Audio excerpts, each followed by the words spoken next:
Good evening and welcome to a new episode of our program, The Daily Debates. Thursday evening, I'm Yasmin Bakir. 8 years of achievements and 8 years of a new face in Egypt. We're seeing hundreds of different projects. We're seeing a new face of Egypt. We're seeing determination that started with the will of the Egyptian people, promise made by President Abdel Fattah al-Sisi, hard work being performed by the government and the different institutions and every single employee around Egypt to sort of compete with time, as we say, as the main challenge, to be able to make the best out of this period to boost Egypt and move it forward on all levels. And we're seeing the fruits of that. And even though the road was difficult, is still a little bit difficult, but everybody has faith, everybody is working very hard, and everybody has hope that we will be reaching our aspirations and our dreams with hard work and with the determination of the leadership. We're going to be discussing and reflecting on these past 8 years on all levels, specifically with regard to the projects and the development that's been taking place in Egypt as a whole. I'm very much delighted to have joining me in the studio to discuss that, of course, our dear guest, Engineer Haitham Kafrawy, Teaching Assistant of Structural Analysis. Good evening. Thank you very much for coming. It's always been a pleasure. We're always, of course, happy to speak about developments through you, because you have this analytical view and, of course, belonging to the generation that is going to be bearing the fruit of all this hard work. I'm sure you have a vision. Yes, we hope so too. We're going to start off our episode, but of course, let's take a look at this first report, and we'll be back right after this.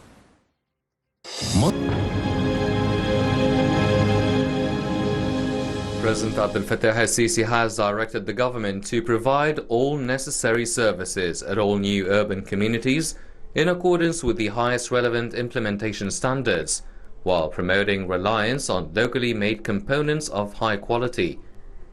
During his meeting with Prime Minister Mustafa Madbouli and Minister of Housing Asim al-Gazzar, President al-Sisi also gave orders for upgrading all roads surrounding the national housing projects in governorates with a view to keeping pace with the comprehensive development process at the new urban communities and in a way that improves the image of the new Egyptian state. Presidential spokesman Ambassador Bassem Radi said the meeting touched on the status of the Housing Ministry's national projects across the country, especially in regards to the new administrative capital, the new cities, as well as the sectors of roads, utilities and housing. Radi added that the Housing Minister reviewed updates on the progress of works in New Aswan City, the new Mansoura City, El Galala City, New Alamein City and the new administrative capital. Meanwhile, al-Sisi was briefed on ongoing projects to develop historical Cairo so as to restore its civilized appearance and make it a tourist attraction, including the current development process at the Maghr al-Ayun Wall.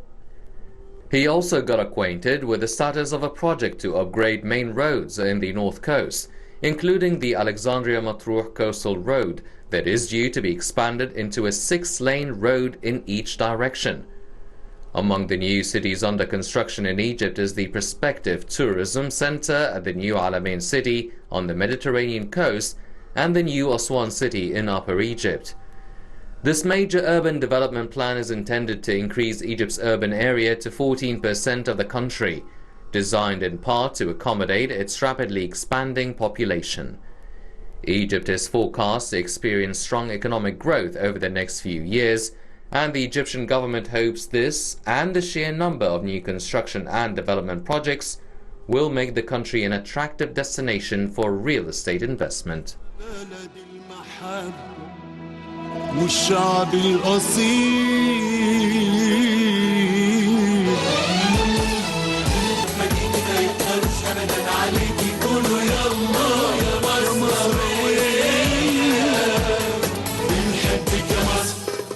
تحيا مصر تحيا مصر تحيا مصر.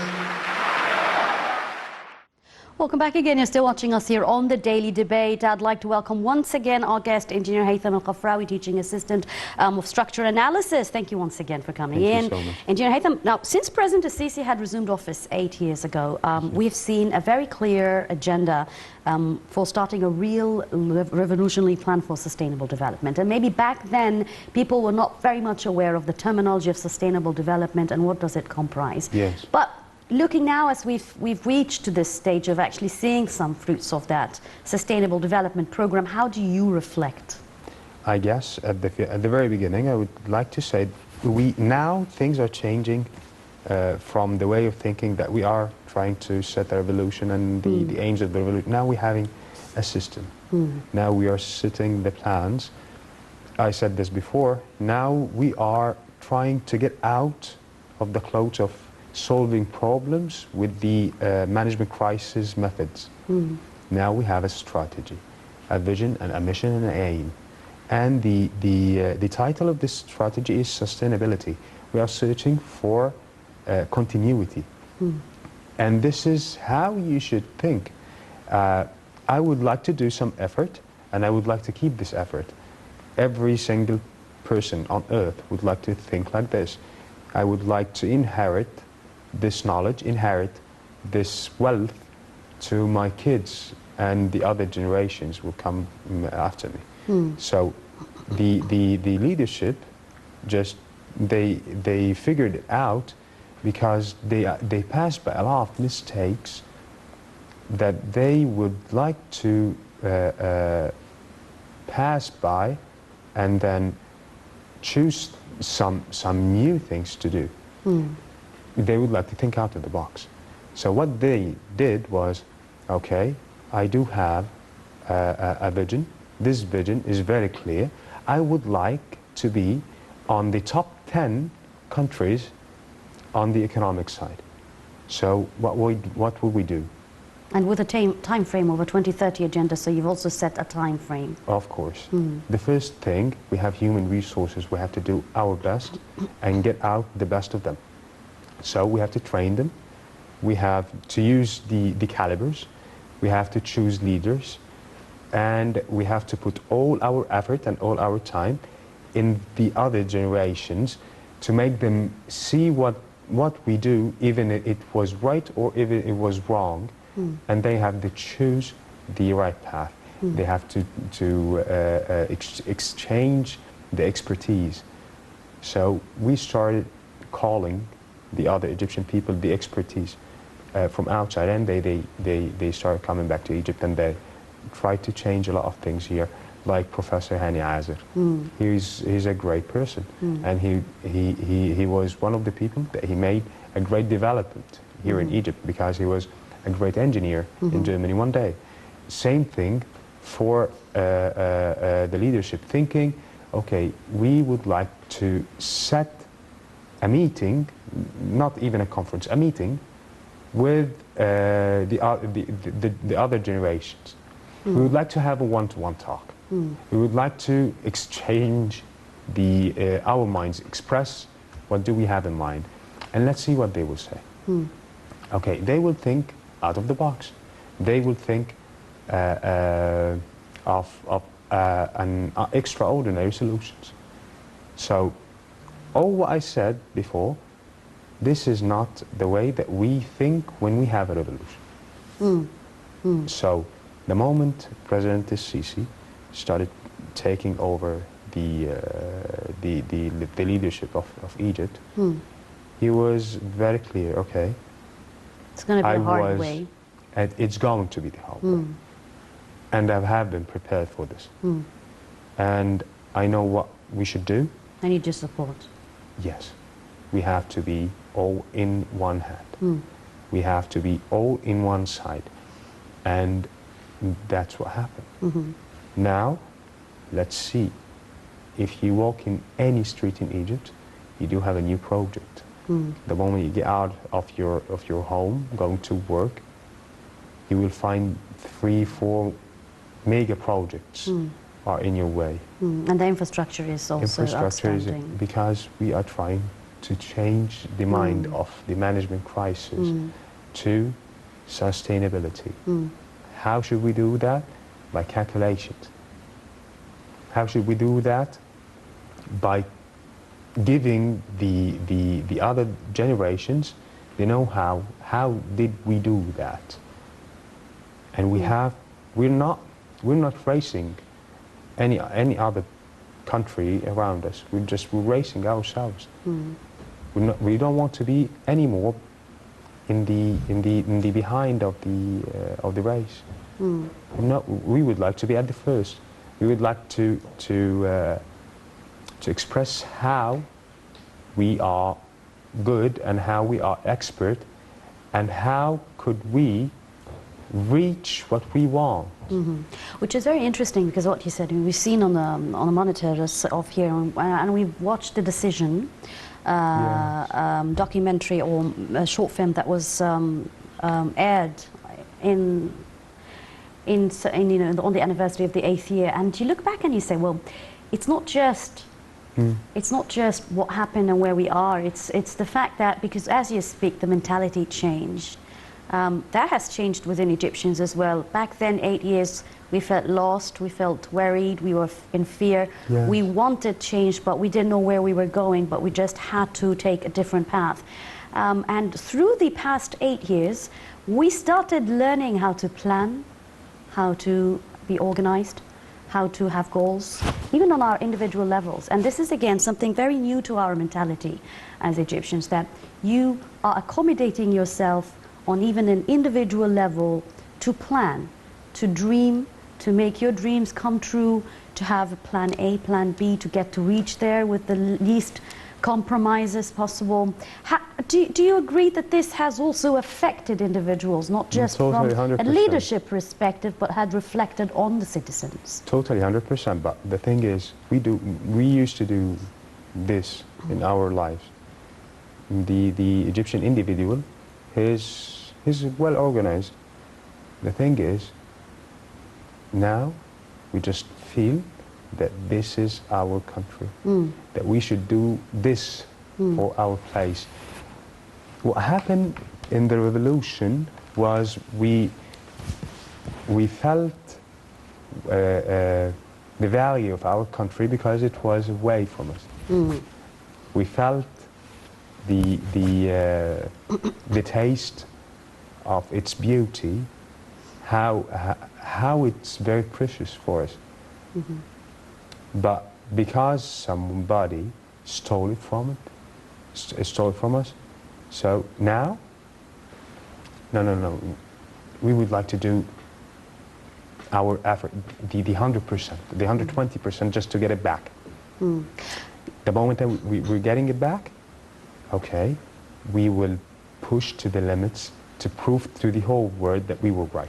And we're building on it. And that's another thing, involving yourself into everything that you come across and not just believing that life revolves around you as an individual. Yes. So you do know that you have a responsibility as a citizen towards the cleanness of your country, towards participating in the renovation process, towards working very hard and with loyalty in your field of specialization, towards even contributing in the infrastructure process and everything, and paying your taxes and all that. And this again was something that was very different before 8 years. Now you feel, well, I would rather, I'm okay paying the tickets for passing through gates, knowing that I'm seeing these beautiful streets, spent millions of pounds on it, and I'm using it, and it's taking me safe to the destination, it's taking my family safe to the destination, it's making me less stressed from the traffic jam, so I'm going to pay because this is my right, the right of the country on me, and that sort of thing. Again, this is something that was not felt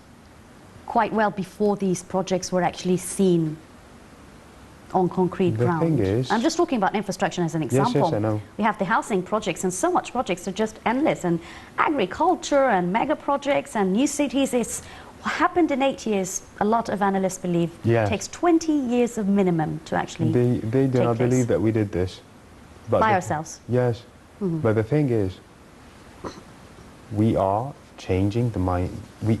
The leadership is changing the mindset of the people. And is it changing, Haitham? Maybe you can tell me. You're always on ground dealing with people, workers, labourers, students. They change. Has it changed? labor's changed. They get used to a certain type of work. If you ask them to do the daily routine work, they think that are you crazy? You're asking me to do this work? It's very simple. Should I do it? And the continuity of doing the Now- job and not just work a week and rest a month and that sort of thing. Their frequency is very high, and you have to get used to it. You as an engineer, you have to keep up with it. And you should use this enthusiastic energy in them to get the The best. best out of them. Out of them. That's the recipe, I believe. Yes. So we have a trained labor, a good mindsets, an aim, a target to our economy, a target to our society. In 8 years we did this. Okay, we still have 9 years to go, and I guess we will get the race the first. Let's face it, that's interesting. Now the thing is that so much was going on, a very devastated country, yet a plan and strategies that were applied to work parallel on all files in all sectors. Yes. And that is just brilliant, because usually any government in the world, even the most democratic countries, they would focus on 1 or 2 files and just work on it for a couple of years, and then another 2 files and work on it. But Egypt don't has have been this doing twist, right? everything in parallel. Tell us about the synchronization between the leadership, the institutions and the people. Mind you that this is the only president around the world who monitors and is keen to know all the details to the deepest center Yes. by himself and follows up on it. We don't see that happening anywhere around the world. Thinking upon scientific basis, that's it. You have to choose the right person in the right place. So what happened is that it's not a one-man show. And I believe you've shared that. You said that he would show up suddenly without any prior Yes, he preparation, always and you do just that. yeah, He always do so, that. so It was everybody's like- always on high alert. And now it's not it's not even a surprise when you know that the president is in the project. And it feels it's a nice gesture to know that you're being seen, you're being appreciated, and we like people to monitor us and to make sure that we're doing the right thing. Of course. I mean, you know, Of even course. from when we're children, if you're not being monitored, you don't do anything. I think it's the nature of a human being at the end. The thing is that he's taking it as a way for appreciation for the people that they're doing the work, especially the laborers. He knows that the engineers are there just because they have a patriotic, they have demands that they would like to fill. They know that, but the laborers, they are working just for a good word, for thank you, for Appreciation. What about the president giving them the appreciation? So they are working 300%. The thing is, I remember one day the president went to one of the projects. This project was the tunnels of Sinai. It's exhausting. People are frustrated. The day and even the whole month was Very long. and it was at the very beginning. The president just went there once. It was, I guess, the second time. You cannot imagine the spirit in this height. They are willing to grave and dig with their hands just to prove that you were right. You were responsible and up You to the are standard of one of us. expectations. And I don't like to speak it and personalize the idea. The thing is that he doesn't personalize the idea. He doesn't even say that I did that. He just said we as a team. Even I said before that it's not a one-man show, and the president himself is trying to not keeping it as a one-man show. And even if he's trying to take a new decision, he asks the people that they have the know-how and they have the science and they have the answer, and he have to choose. So let's see. Successful decision is based on scientific basis. more than one opinion. You have your time and then execution. So we changed our mindset from working without a plan to a scientific thinking. And under base. a base of a deadline as well is also an initiative. If you know that you don't have a deadline, you're never going to make it on time. And not keeping it till the last minute and all that. Of course. I want to talk about certain files now with you, Haitham, please. The education system, for instance, and that was another revolution that happened in this regard. And President Sisi, specifically during his second term in office, said, well, my main focus now is going to be on renovating the education and the health file. And thank God a man of a vision like him was very much aware of the importance of starting immediately with that. Who would have known that a pandemic was going to come and turn the world upside down, shut down the entire world? And I believe if Egypt was not ready with this reformation process on those two sensitive files, we'll be really lagging behind by now. So how do you reflect on these two files in specific? I guess what happened was a way of thinking that you should stop at it. The thing is, the president just asked for a new launch with the educational and the communication ministry, just to get used to the technology and make the third generation and the fourth generation and now the fifth generation of technology be easy for the people to use.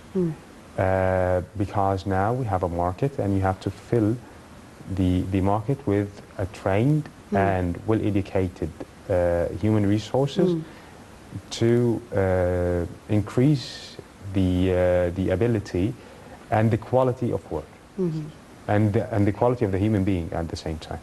The thing is, I guess, no, I'm sure that the decision was based on a scientific base, as I said before, and at the same time, he's trying to make a very good use of time because he knows that the leadership knows the quality of time. Of course, and of course you want to go into a sustainable development program in 2030 with all these goals being met. If you don't have people that are healthy and well educated, then there's always going to be a gap between what's actually done and whether people are prepared to accommodate it or not.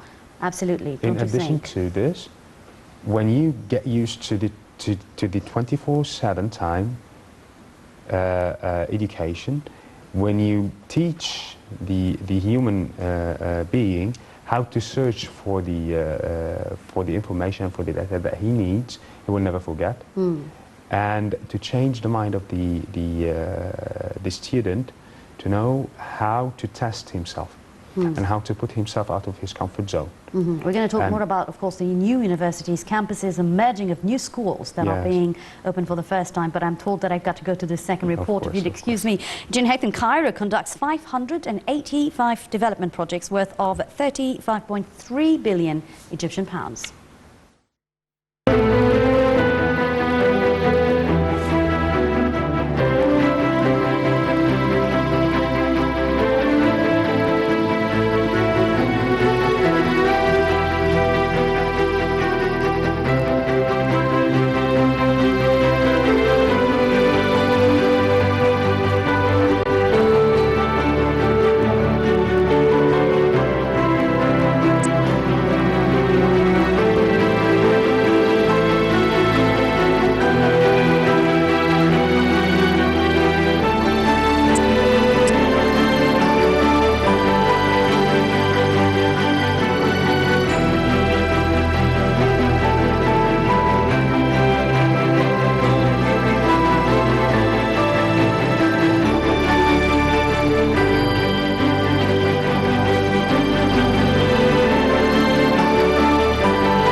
Minister of Planning and Economic Development Hala Saeed said that Egypt has completed 585 development projects worth a total investment cost of 35.3 billion Egyptian pounds in the Cairo governorate. The projects cover 6 sectors, namely housing, electricity, transportation, irrigation, local development and education.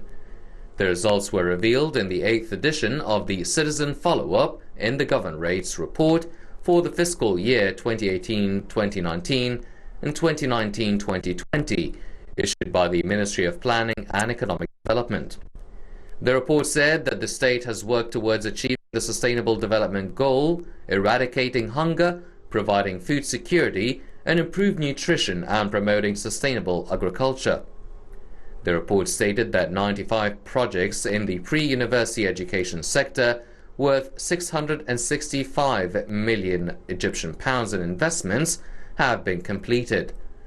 The report also noted that for the CDG goals, which covers universal access to modern, regular and sustainable energy services at an affordable cost, work has been completed on several projects.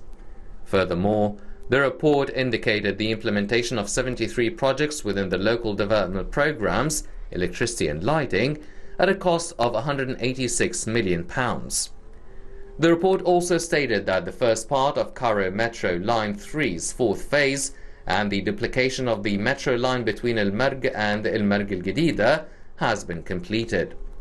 A total of 128 projects within the local development programs, including paving roads, bridges and tunnels, were also completed at a cost of £2 billion. Under the SDG, the report indicated the implementation of some projects to develop slums, including Asmarat 3 million, which will provide 7,440 housing units, and will increase safety in 7 areas, as well as the establishment of about 41,000 social housing units in the cities of Badr and the 15th of May. The report indicated the completed implementation of 101 projects as part of local development programs covering security, traffic and firefighting at a cost of £1.3 billion. Regarding urgent measures to combat climate change and its impacts, the report indicated that 24 projects were completed within local development programs aimed at improving the environment at a cost of £73 million. Said asserted that Cairo Governorate will regain much of its glory during the coming period, as many major projects are being planned in transport, tourism, antiquities, services and facilities. These are in parallel with the great progress in Egypt's new cities and the new administrative capital. Welcome back again. You're still watching us on the Daily Debate. Still joined in with my guest, Engineer Haitham Kafrawy, Teaching Assistant of Structure Analysis. Engineer Haitham, before we went out to this break, we wanted to talk about the reformation, or we were talking about the reformation of education. Yes. However, we've seen that very clearly today with the number of universities that are being built, especially at the new administrative capitals, new schools merging between certificates of schools. We're also seeing new specializations and departments that are merging and opening up, that are all technical and high-tech and artificial intelligence orientation. Yes. How does that add up to the Sustainable Development Program? It adds that the people responsible for studying the market, they figured out that it's the time of the technicians, it's the time of the high-tech human resources. So we have to change the mindset also of the students to increase their income and at the same time increase the quality of their lives. So what does the market need? And we are going to provide it with it. So we are going to study, okay, the market. We need technicians for IT, and we need technicians for programming. So whoever graduates doesn't find himself very far away from the reality on the ground. You get inside the university, you get out, you do have your work, and you do have your good future, and you're They're very doing your interrelated. best. So we are trying to keep people into the track. So the leadership, they are thinking that, okay, it's our responsibility to decrease the deployment of people and increase their aim and increase their ambitions and increase their excitement and enthusiastic spirit and put them on the track and search for the fields that will merge with our development. So at the same time, we are working all in parallel just to reach the inflection point. That's great. And speaking of employment as well, maybe one of the triumphs that have been hailed during the past 8 years is the support by the leadership and the government towards entrepreneurs, specifically the small and medium enterprises. Yes. And we're seeing a boost to the projects, and we're seeing that being very well reflected. Yeah. The renovations and the ideas of these younger generations with the support and the help of the leadership and the banks and the government, we're seeing small projects that are now flourishing in different regard. That was not something that the leadership and government has ever cared to look into before the 8 years. Today is different. The thing is, the small and medium business is going to change to a large scale, mega large or mega project business. The thing is, we are trying to keep the society stable as much as we could. The leadership is trying to keep the society stable and with a high rate of growth. So what we should do, we have to support the medium and small businesses and give them the money and give them the time and give them the experience, the expertise, the expert people to push them to the right track, because after a while they will be the people, the experts, that they are going to exchange what they have done to others. How could we succeed? Should we succeed with a one-man show thinking and trying to dig for gold, trying to dig for money, trying to dig for... Doesn't work the that way. moment he vanishes, everything vanishes. Being very interdependent on one person as well So is... the leadership is trying to get people to be independent. That's it. Just we are trying to keep the people independent from the government, even though at the first they were dependent on the government. We are increasing the chances of people to work in the field and to have a good income and to have a good future. We're talking about not just the resources, but if we don't talk about the equipments, and as we've seen here, it's one of the President's inspection tours, I believe, that took place today, if I'm correct, as they've informed me on the earpiece. So we're seeing a lot of support being held by the government, a lot of money being spent, Haitham, to be able to buy the equipments, the new technology and so forth. And maybe this is also something that a lot of people are very amused and amazed at. Very strict austerity measures, very difficult economic conditions, yet it seems to be that the money that is spent by the government, whether on these projects or on providing these projects with the know-how, equipments, is tremendous. I'm going to ask you a very combined question that takes you off to the fact that you're in charge of many projects at the new administrative capital in Alamein. There's a process of how this money works. Projects, money poured in, putting out into the projects that are run by the government and supporting. So it's a cycle, right? Of course. Yes. It is. People need to understand how this cycle works, because the ordinary people on the street are not very much oriented with, well, we don't have money, you say we don't have money, but then you're spending on this. Where are you getting this money, and how's this going to pour into me as a citizen? Yes, of course. How does this work? Can you please explain that? The thing is very simple. When you would like to see, let's take it to the other side. You are walking on the street and you find a lot of projects, a lot of construction projects. People are working, but how many labor would you see working in this project? Hundreds. Maybe thousands, maybe 100,000. Depends on the scale of the project, right?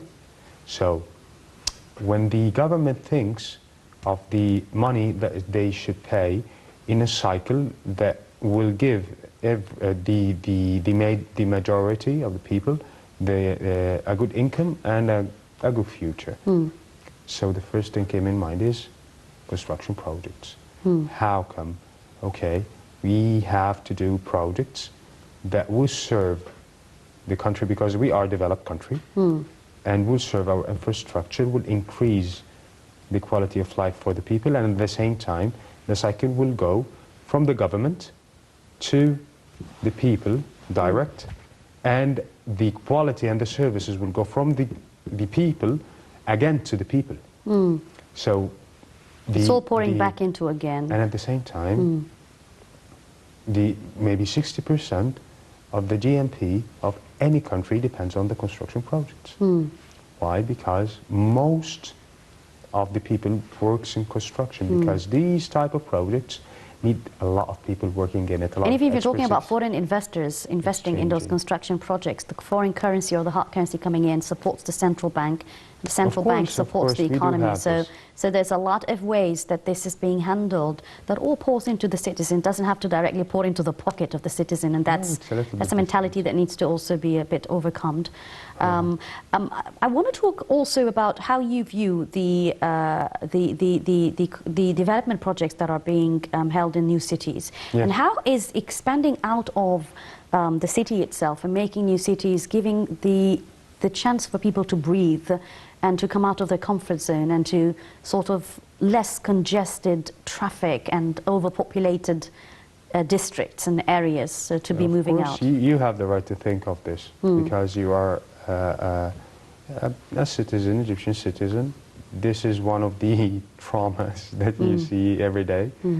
But when one of the people in the government thinks we would like to increase the quality of time for the people to work more, because we need more time in work. So what should we do? We should facilitate the transportation. So we have to increase the quality of the land, the quality of my materials. The services are provided on a much more better process in a new land than on renovating a congested area, technology, internet and all that, electricity, smart cities. Of course. So I'm increasing the quality of this area, quality of life, and at the same time to the other areas, to the dead areas, I'm reviving these areas. So this is why we are choosing to make the monorail walks in dead areas, total dead areas. So we're going to innovate, and we're going to think of new cities to be there. This is why we are trying to get new roads to be done, like the new Daba road. And the place there, we are trying to get a lot of branches and new cities there to be made, and a new agricultural area. It's great. You have to go and see it. It's 100% great. Interesting. Very interesting. We're trying to get new roads, construction projects. We're trying to get a monorail, construction projects. We're renovating the underground subways, construction projects. And that's what makes this international, what do they say, the economic monitors, if they say they're Standard & Poor's and Moody's and all that, always ranking Egypt at a much better level, even in the pandemic, despite the fact that a lot of other developed countries have went on the borderline, but Egypt was always on the safe zone. And it's because of the construction projects that have been continuing and has always been there, even with the IMF's funds. Yes. I want to talk to you also about the one of the main challenges that was very difficult decision for anybody who's running or leading the country to actually take, and that is eliminating slum areas. You're having to be responsible to build for them decent homes, which is going to cost millions and billions of pounds. You're going to have to find a way to shift and move them there with the mentality of Egyptians who live in slums and who of course wish to have better life standards but find it very difficult to be responsible enough to live in a decent life with all the responsibility of paying your bills, taking care of the clean sea and how everything is stayed as it is. It's also a mindset thing.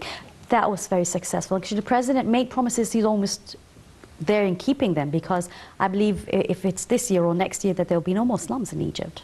The thing is, we are trying. I just have, it's for me it's very weird when people ask where does the money go. Here it is. Exactly.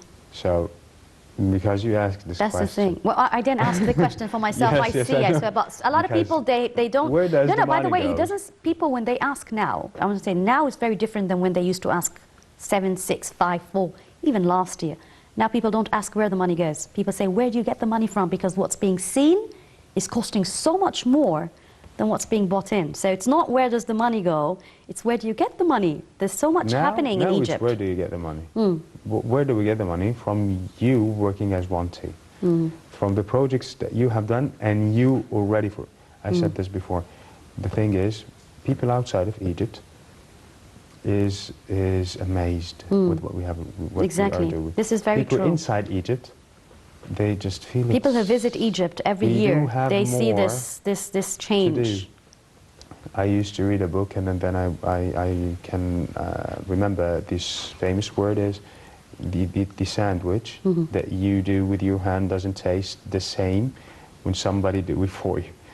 Interesting. That's true. Yeah. It's just the same thing as eating with a spoon doesn't taste the same if you're eating with your hands. Yes. Really. So is it psychological? It's a fact. I guess it's a fact. We need to test this theory. As you know, researchers, we need to test this theory scientifically. Wow. This is why we cannot taste our sandwich by ourselves. Because we're seeing it by ourselves. If we go on a break and come back, we'll see that. Very interesting. Unfortunately, our time is up. Engineer Haitham Kafrawy, thank you very much. Teaching System Structure Analysis. Thank you so much for coming in. Brings us to the end of our episode of the Daily Debate. Thank you for watching.